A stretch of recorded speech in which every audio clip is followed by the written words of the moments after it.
Welcome to the Burning Gas Podcast. We're your hosts, Ankush and Chris. Nice to meet you. We're going to talk about the latest things happening in automotive and what's going on from the ground zero here. We are running a domestic dealership. We're not running. I'm a sales manager. Chris is a marketing director. We're in growth mode right now, and have really taken over the market in our region here. And we feel like there's a lot of things that are hidden about the car business and the general public, and kind of just want to talk about that and discuss and share with other people what we're seeing. Strategies, how you can improve and all that. But really, this is just to talk and kind of get things off of our chest. We're going to give you real knowledge from real people in the car business, right? So we took over a store 3.5 years ago that was not performing to where it had the potential to perform, and Ankush has learned a lot of strategies, and we put a lot of strategies in place that we feel we can share and help every dealer get better. Yep. So I know Ankush is big in the podcast world, and for me, I'm kind of dipping my toe in the water with him here. Yeah, we're starting small, but the goal is to do this at least on a weekly basis, at least once a week, twice a week, and just share what we got going on. So I'll start. There's a couple of things that I've been wanting to talk about, and number one is management in the car business. I feel like a lot of managers are kind of living in the past, and my problem when selling cars was when I first started selling cars, there was a lot of red tape. There's a lot of secrecy. There's a lot of things they won't tell you. A lot of things you don't need to worry about that right now. Just worry about selling cars. Go make phone calls. Go take ups, and in order for not everybody learns like that. And I feel like we need to be more transparent as managers and GMs and owners.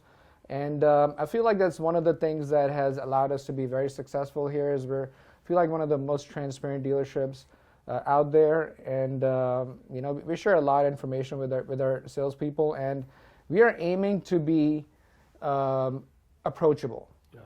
And management in the car business has generally been, you can't approach them. You couldn't go up to sales managers and ask them questions. You're like, you get chastised for wondering why a manager will make a decision. When you don't want certain deals, and then you do want certain deals, salespeople are kind of lost, and they don't know why you make decisions. And a lot of times you ask a simple question, you get your head bit off. Sure. And I feel like there's a lot of salespeople, a lot of probably rookie salespeople out there right now that are so afraid to approach management, so afraid to discuss deals or talk about deals, because just managers they feel like they made it. They kind of they made it, and they're at the desk now. They used to do what salespeople used to do, and now you're on the tower.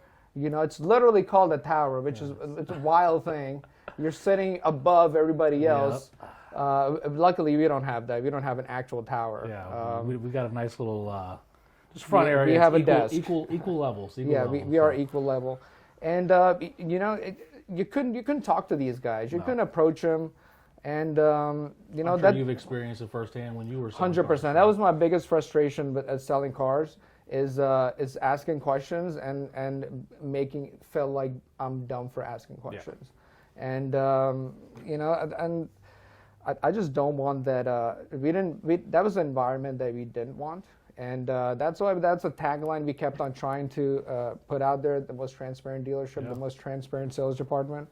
And I think managers start thinking differently here a little bit. 100%.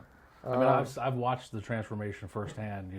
From the marketing side and working with Ankush daily and the team at our dealership daily is. I've seen some of these guys change from what they were used to, what they what they started with and what they experienced in their past. And Ankush has always kind of been on the forefront of being there for his team and helping to not call them a dummy, because if you call them a dummy, you're going to get dumb salespeople. If you don't give your salespeople knowledge, you're not going to get smart salespeople. Why would you want to work with those people? Right? Yep. You need to empower and teach those people.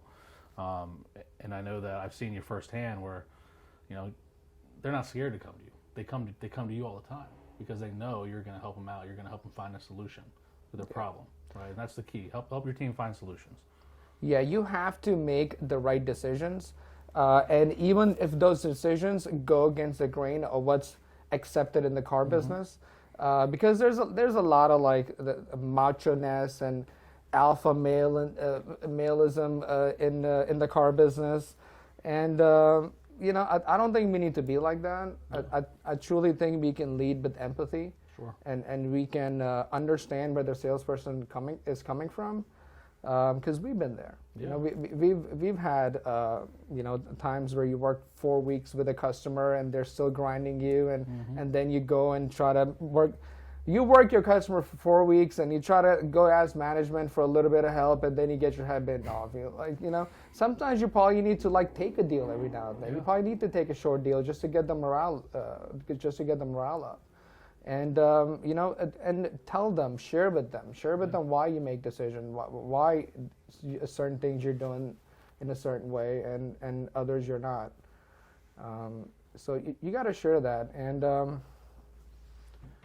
we'll discuss more about management and how old schoolism is killing dealerships and all of that, and I have a lot to talk about that. We'll have plenty of segues into it too over our future podcasts, because I think there's a direct tie-in between the management style and the type of employees you have to hire these days. Yes. You're hiring there's a lot of younger people from coming from Targets and coming from different backgrounds that don't have a lot of experience, and they don't do well to the macho yell at and get screamed at. Yeah, the 20 to 23-year-olds you're hiring, they're not trying to get yelled at work, right? So if you want to raise those people on your team, you need to be that type of manager, which is Ankush, and hopefully I will help show you. Okay, I want to tell you about a story of Ralph. Ralph I think he is in his early 40s. He has I think she just turned 3, a 3-year-old, so 90% of people that we hired have been new hires. Yep. Another policy we have applied here is no people with experience. And we'll discuss that later. Controversial. It's a little controversial. Not everybody agrees with it, but we have our own philosophies.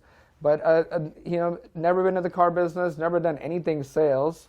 I think he used to I think he was an assistant manager at a country club. Yep.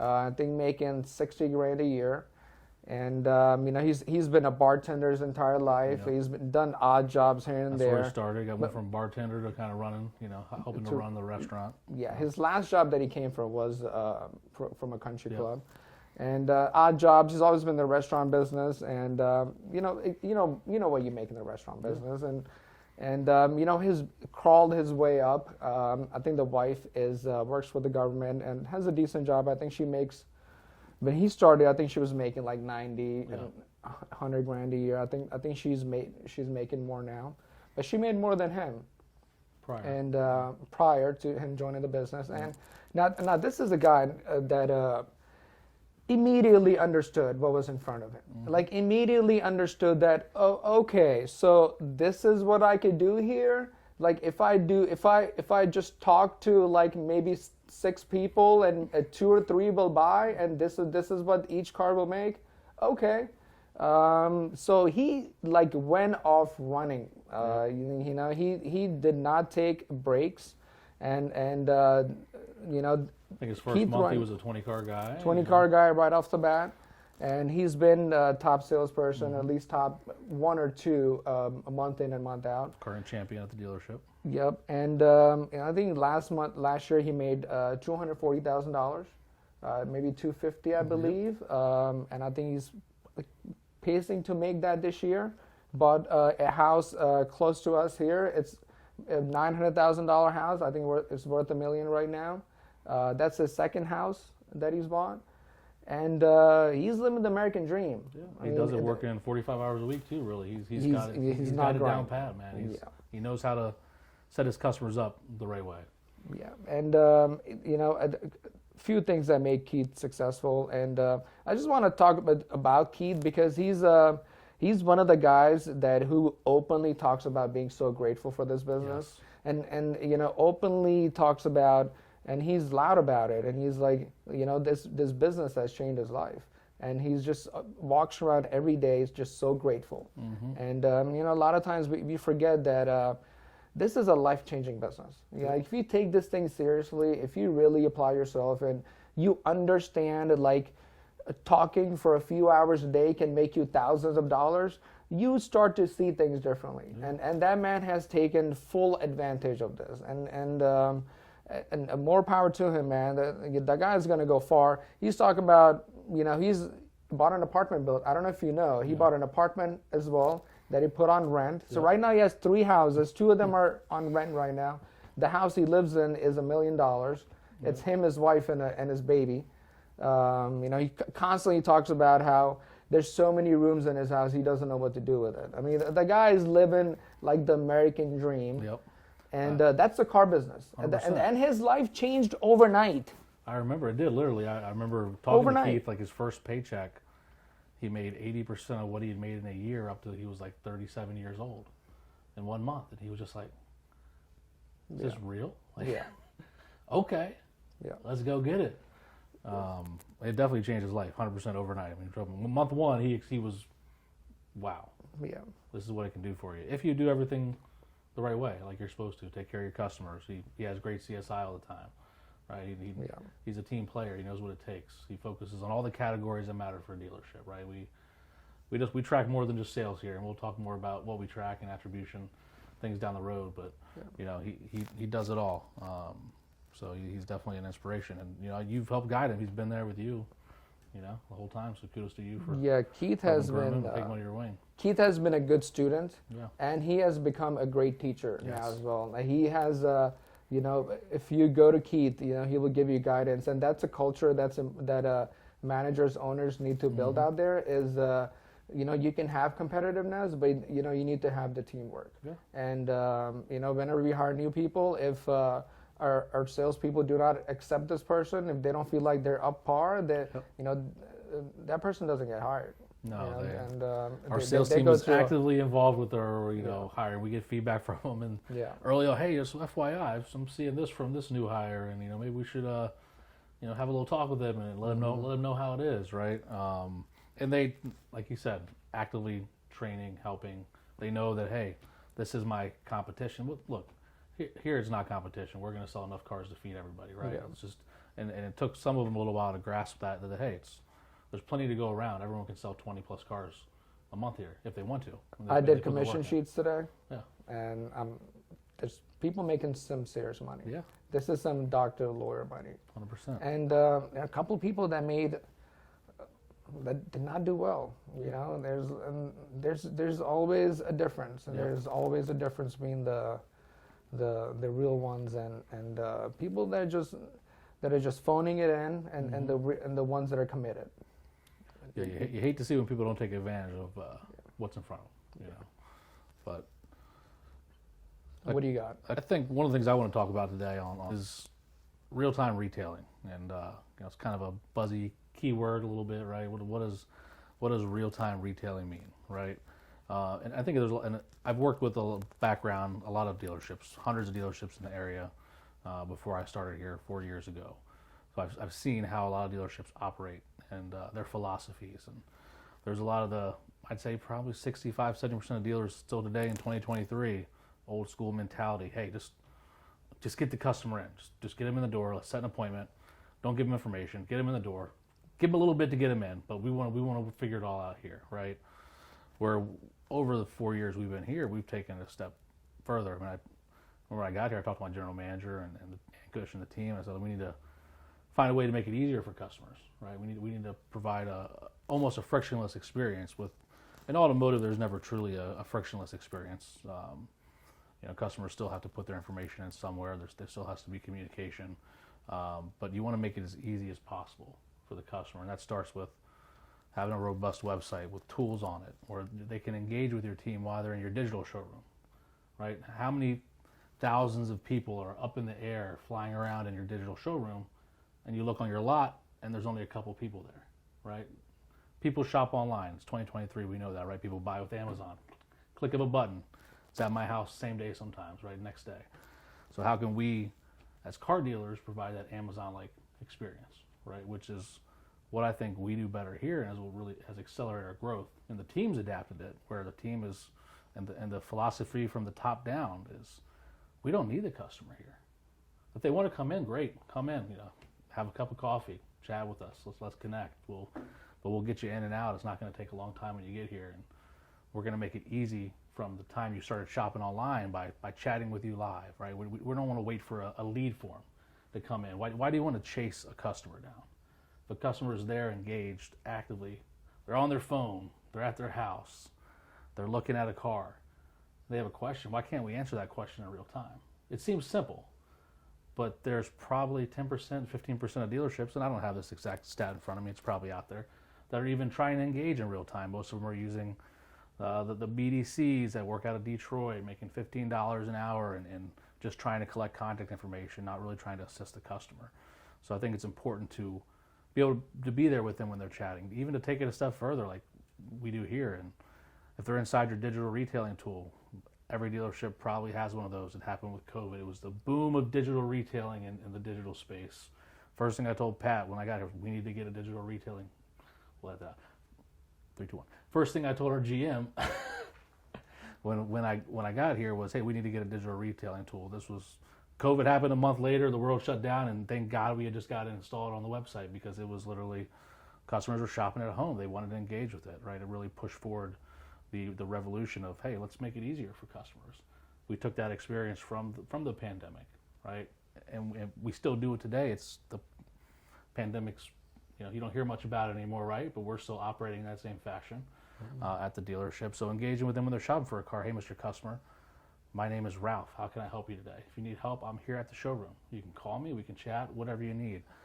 Customer might not respond to you while they're shopping at that moment, but they'll know you reached out to them. They'll know, hey, this dealership actually cared. I've got 3 other dealerships down the road that it's been 3 hours and I submitted some information. They haven't even responded back to me yet. So these are the things that can set you apart, right, from the competition that's out there, and really give your team an edge. I think it has a direct impact on your closing ratios at a dealership, right? If you're engaging with the customer earlier in the funnel, you're going to close more deals. You're going to have a higher closing rate. I think when we got here, the store was closing 8, 9%, right? Now the new car department closes 25%, 26% most months. A bad month for them, 22% probably. And I think that's a big impact, is being in front of the customer. They've already talked to you once. Now it's easier to work that deal. You're working it from the jump, from when they started there. So I think that's the big key. Is just my takeaway is, if you're not real-time retailing, get a tool. Make sure your digital retailing tool is engaged with your chat software, because if you can't talk to your customers while they're shopping, and then it doesn't give a benefit to you. But I think you'll see a big increase in CSI. Customers, you don't need as many icebreakers if they do show up, or when you first talk to them on the phone, because hey, they've already been talking with you while they were shopping for a car. So that's one of the things I want to talk about. Yeah, get your people on chat. You've seen it firsthand, right? The big thing at the dealership is, hey, if you're not using it, what are you doing? Yeah, get your people on chat. Don't rely on people that making $50 an hour and they have no skin in the game. Yep. Make sure it's your salespeople that are getting involved early. Everybody should have chat access. It shouldn't be 3 or 4 salespeople that have access. Nobody else has it. Make it available for everybody. Make it easy to use. And that's one of the things that that's one of the things you see in CSI comments all the time and in our reviews is, we made it easy. They made it easy. They made it easy for me to buy the car. I read 7 reviews today with that in it. Right, so you're 100% right. And you hear frictionless buying. You don't hear that in automotive. Automotive is always salespeople are like pushed to bring the customer in, the customer in. That is some straight bullshit. Bringing the customer in that's over. You get one shot, maybe 2 shots to bring the customer in. Tell them we And- get and they top tell you dollar, and no. then we're going to lowball them for the trade, right? And Yeah. then we're going to fight for 6 hours. Yeah, you Who can. wants to buy a car like you that? can do that all. You can do all that online. Yeah.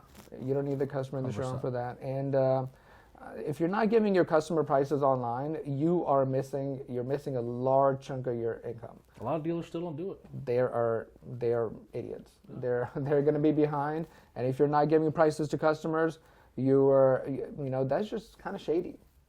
Why aren't you giving prices? I mean, 100%. honestly, prices are posted online. Yep. And it's a savvy customer can just, Figure out the see your taxes, processing fee, taxes, tax. yeah. Just give them the prices. Give them the prices. Customer's more committed to you. A trade might come from it. You start evaluating the trade. I mean, things happen when you start opening up pricing. Give your salesperson access to chat. And, this is a tool that we should be using. Isn't our highest closing percentage from our chat leads? 100%. Our most sold every month. Most comes sold, from most chat, gross. most leads. I think even the biggest trade capture is from internet leads. Again, we track all this data. We do a lot of tracking. What gets measured gets managed, and we do a lot of measuring here. And we're trying to measure everything. And going back to making it easy for the customer. We're trying to make this very frictionless. Yep. And very easy to buy cars. It kind of reminds me of like Amazon. You mentioned Amazon. You hear Jeff Bezos talk about it all the time. You read any of his shareholder letters, and everybody should go back and read. He puts out a shareholder letter every year, and there's some great bit of insights in there. And one thing he always goes back, and he's saying the same thing over and over again since 1996 or 1994. Whenever they started that company till now. I think that this last one was a couple of years ago. He talks about being the most customer-centric company. Yep. We're going to make it easy for the customer. He keeps on talking about making it easy for the customer, and we're aiming to be the most customer-centric company in the world, and that's what probably need. That's where we're not. We're sort of hoping that we're kind of make it the easiest place to buy a car.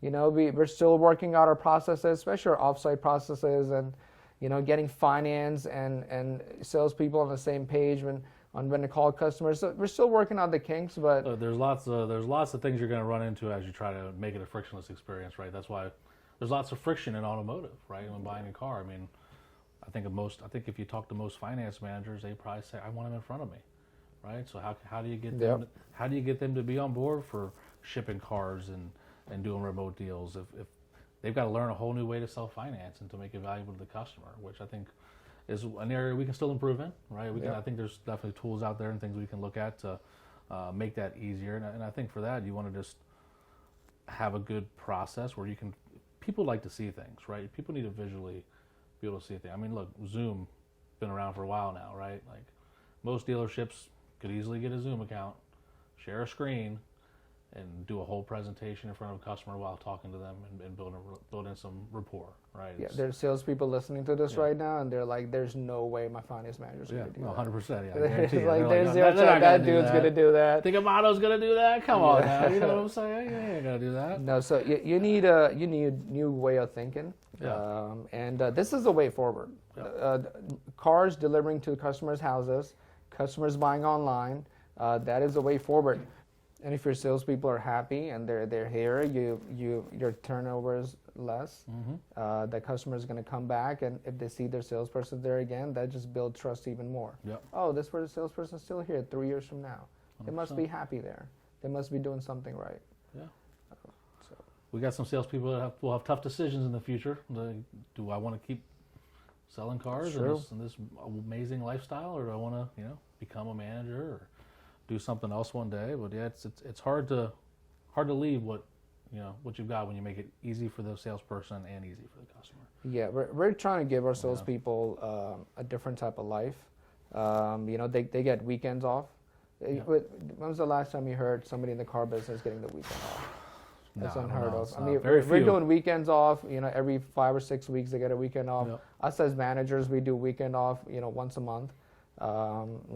Leave early on a Friday and take the weekend off, and we've never been more successful. Yeah. It was. I said this the other day. It was harder for us to sell cars 3-4 years ago, and when we're selling less cars. Yep. And now we're quadrupling our numbers, literally quadrupling our numbers, and it's never been easier. Yeah. It's so easy right now to sell cars. And that's what a trained staff gets you. That's what a happy staff gets you. That's when that staff makes money, everybody's working together, everybody's rooting for each other.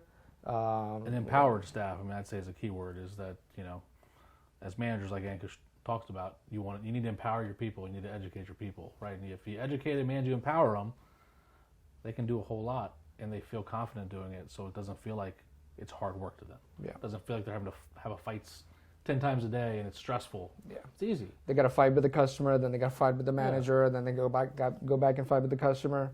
That's exhausting. It's easier to say, hey boss, I loaded this deal in. Can you take a look? Make sure everything's good to go on it.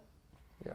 Like, that's what you need to get your sales staff to be able to do. If you're a manager in automotive, you shouldn't be diving into every deal, doing every deal. You shouldn't be doing all the follow-up, right? You need to trust your people to do their job, and then you review with them, you train them, you have save deals. You teach them and coach them, but you let them do it. You don't do it, right? Because if you do everything, there's only so much you can do. There's only so high you can grow, right? One thing managers need to start doing right now, one piece of advice, share everything from the manufacturer with your salespeople. Every bit of email you get from the manufacturer, don't hide anything from them. Share every bit of information. Every email you get, all the rates, share all of that with them. And then trust them and coach them on what to use when. You don't want them to just vomit everything to the customer and share rates, but they need to know that you guys are on the same page. Yeah. Managers, salespeople need to get on the same page. Again, trust your salespeople to educate your customer in what you want them to be educated in. Yeah, I've seen it firsthand. I've seen customers walking through the showroom when sitting with a salesperson, and I was just at the other dealership, and they didn't know this at all. They couldn't tell me anything about this. Yeah, because they have no idea. Just because they're not getting that information, and managers out there aren't providing them all the tools they need to be successful. Right. So CSI, it is a controversial topic at many dealerships, and each dealership has their own idea of who to hold accountable and how to compensate. And what I've seen at most dealerships is that they are holding the salesperson accountable. Yep. Seems like at all times. And every dealership I've worked in or been part of, I think managers every now and then get dogged, but not the finance managers. Yep. And the questions vary from manufacturer to manufacturer. But the whole idea is either you get a perfect survey, the customer gives you a perfect survey, you pass.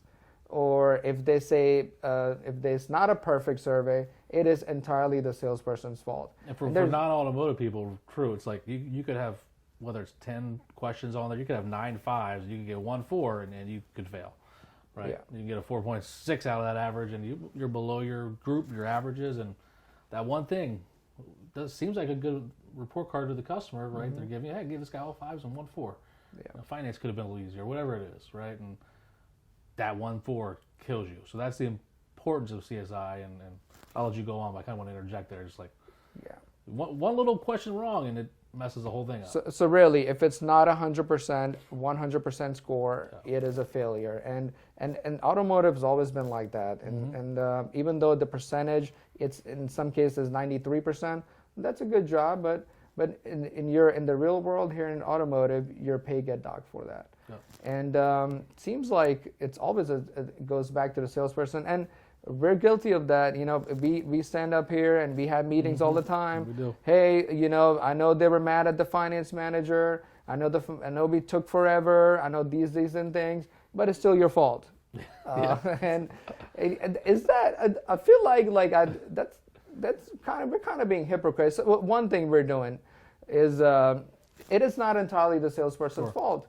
And a lot of it is you're telling the salesperson to almost manipulate the customer or lie on the dealership's behalf so the salesperson can get paid. Yep. You are trying to coach your customers to not be honest about it, about the answers. Leave it in the comments. But some customers are like, well, this goes against my integrity.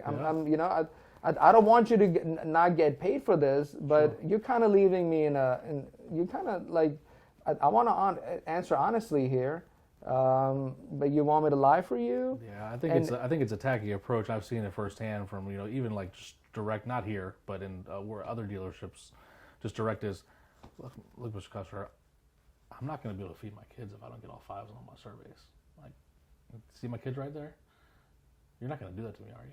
I mean, it's literally a guilt trip, right? In a lot of places, like it is. And there's a lot of places that just straight up because just go straight to the guilt trip. Because salespeople could resort to that. Yeah. And then there's no like honest way of having coaching sessions about CSI, because every coaching session you can have about them and with them, you're going to train them to lie to customers. Yep. You're telling them, hey, just answer these questions dishonestly, but put everything else in the comments. Well, not all GMs read comments. Nope. Not all managers read comments, and they're like, well, you didn't get a perfect 5. Well, here's $500. Here's $1,000 deducted from your pay. And a lot of these salespeople out there, they're to their fault, but a lot of them are not making a lot of money out there, and they rely on those little bonuses to get them to the next level, or just make their car payment. Yep. And and then you have all perfect surveys, and there's one customer who is unhappy because the parts is delayed from the parts department, and they give the salesperson a bad survey. Maybe they were shipping a car and then the carrier broke down. Happens to us all the time. We have that. We ship a lot of cars, and we constantly get bad service because the shipper fell through. Maybe not at our dealership, but I'm sure a lot of dealerships, it's because of the friction between the salesperson and the manager that causes bad CSI, right? Like, that's right. You made it a fight. I've seen that. You made it a fight with him. It was that itself, making it hard in that moment of negotiation and sitting there for hours. That's going to reflect is that the salesperson's fault, or is that a process? Yeah. Right? The salesperson has to do what most stores, the manager tells them to do, or else they're gone. And all this, like, entertain your customer while for an hour and a half while we wait to load the deal. Like, let's be honest here. There's only so much you can entertain. Yes. Like, you run out of things to talk about. You said there it's awkward. You're still, all right, we got to go. The kids are running all over the place. They're late for their soccer appointment. I mean, when you get to do you need any food? Do you want me to? Yeah. That's when it's getting bad, and then you need to look at internally as a team. I think CSI, it's a dealership thing. I don't look. Everyone's got to be held accountable in some way, but I've always in my mind been against. It's all in the salesperson. Everything is a salesperson. It's because you sold, I've sold, we've all sold at one point. Whether you're a manager at a different level in a car dealership, and there's extenuating circumstances where you did everything you could, the best you can, and in most dealerships, not here, but a lot of dealerships out there, the first place they cut when they need to cut is salespeople's pay, and then it's managers' pay, right? But they're cutting the salespeople's pay at a lot of dealerships. They don't want to pay them. They don't want to pay them a lot of money, which is a mistake, in my opinion. Pay your salespeople what they're worth. Keep them happy. Keep them at the dealership. And they don't want to cut finance managers' pay. And then once you cut your pay, then you're going to smack them for the surveys too. That wasn't even their fault. So and I don't want to put all the blame on finance managers, because I think there's plenty of great finance managers out there, but there is friction in finance. So what do you think is the solution? There's natural friction in finance, right? Because here's what I'll tell you. I think the solution should be, if it's a question about the salesperson, then they should be responsible for those questions. Yes. If it's a question about finance, they should be responsible for those questions. And your pay should be attached to those questions. 100%. I think in finance, you get dinged. You get brought up in 6 surveys from 6 different salespeople, where you were doing the same thing, same kind of complaint. Then there should be some reflection of that in their pay, right? Yeah. That should be looked at. 100%. And I agree. You gotta look at it. You just can't blanket it all and say it's all one thing. Sorry about your bad luck. But I think it's a controversial topic for sure. I'm sure there's a lot of GMs out there that would disagree with that philosophy. And I think our GM he doesn't really penalize the salespeople a lot of times, right? We've seen it firsthand. I think if it gets out of control, sometimes they need a wake up. But I think deep down, he understands that as well. Is that, hey, look, there's a lot going on here, and he'll tell you if there's a customer problem, just take care of it. It doesn't matter if it's your deal or if I'm getting involved from the marketing perspective just to help someone out, or someone's got an issue, sure, I'll talk to them. Or maybe another manager was talking to them, but hey, they're asking you for help. just handle the problem. It's a dealership problem, right? So the dealership, if you have a dealership that works well together, you have a good team, you have a good relationships, people should help out, take care of issues when they can, up to an extent. We can't sell. You don't want to have one salesperson doing everyone's job for them, right? But if it's just okay, I need to figure out where your payoff's from. You're calling in. I don't need to transfer you to a voicemail and then flop you back to someone else and hope he gets back to you in a timely manner the next day. Let me just find out real quick. Oh yeah, it was with this bank, right? Just answer the question, help the customer, and we've got some good people that do that at our dealership. Yeah, that's why Brody's it's a great important. example of someone that'll just take the ball, jump with it, and handle a problem. Right? That's why it's important to have a team that works together Yep. and roots for each other, and supports each other. And again, that's what we built here, and that's what dealerships should strive for: is a team that works together.